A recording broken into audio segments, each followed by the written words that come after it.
চোখে কখন ধরে বুকে শুভ্র হাসা স্বপ্নে ভাসে অজানা এক সুখে চোখ পড়ে রে চোখে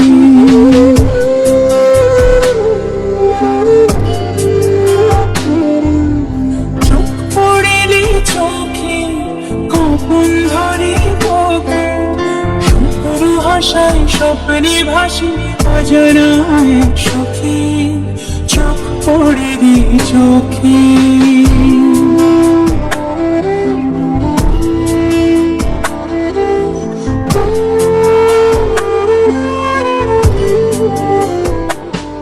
চোখ পড়িলে চোখে কখন ধরে বুকে শুভ্র হাসা স্বপ্নে ভাসে অজানা এক সুখে চোখ পড়িলে চোখে। আপনার বললে নাকি পারুলের লাশ পাওয়া গেছে।